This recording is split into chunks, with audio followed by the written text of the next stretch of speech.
Hello' গাইছ, এয়া চাওকচোন মই ৰবাব টেঙা ছিঙি ল'লোঁ। এয়া এই 3-4 গছৰ পৰা ছিঙিলোঁ, ইমানবোৰ লাগি আছে। এয়া মই চাওক ধুনীয়াকৈ বাকলিখিনি গুচাই লৈছোঁ আৰু এয়া বগা বাকলিখিনি গুচাই লৈ এয়া চাওকচোন ইমান ধুনীয়া ৰঙা। আৰু দেখিয়ে একদম খাওঁ খাওঁ লাগিছে, আপোনালোকৰ দেখিয়ে খাওঁ খাওঁ লাগিছেনে বাৰু? আৰু লৈ মেলি কলপাতত লৈ কাটি ল'লোঁ আৰু ইমান ৰঙা। আমাৰ টেঙাখিনি কিন্তু বহুত মিঠা আছে দেই। কোনোবাই খাই যদি আমাৰ ঘৰলৈ আহিব, কিন্তু বহুত মিঠা আছে। চাওকচোন ইমান ৰসো আছে।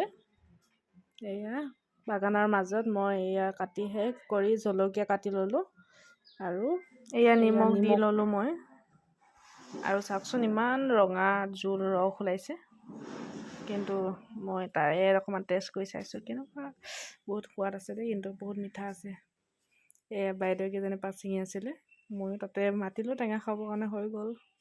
আৰু চাওকচোন কামৰ মাজত অলপ ৰবাব টেঙা খোৱা মজাই বেলেগ।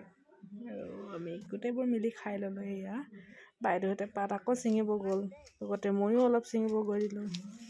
এয়া মই কিন্তু বেছিকৈ ছিঙা নাই দেই, পাত অলপ চলপ ছিঙি দিলোঁ। এয়া ফাইনেলি খতম হৈ আৰু পাত ভৰাই গ'ল বাইদেউহঁতে।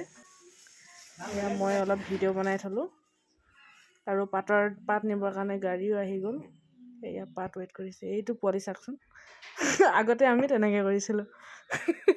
পাত নিব অহাৰ আগত আমি নিজে ৱেইট কৰি লৈছিলোঁ আৰু কেজি আছে। এয়া ময়ো অলপ দাঙি দিছোঁ আৰু পাত। এয়া মই প্ৰথম ব্লগ বনাইছোঁ আৰু দেই, কি হৈছে নাজানো। মুঠতে কথাবোৰ ক'ব লাগে কৈছোঁ, কিন্তু আপোনালোকে যদি আগলৈ চাব বিচাৰে তেতিয়াহ'লে মোক লাইক কমেণ্ট কিবা কিবি আছে যে সেইবোৰ কৰি দিব দেই। লাজো লাগে, কিন্তু এয়া বনাইছোঁ আৰু ফাৰ্ষ্ট টাইমৰ কাৰণে। কি হৈছে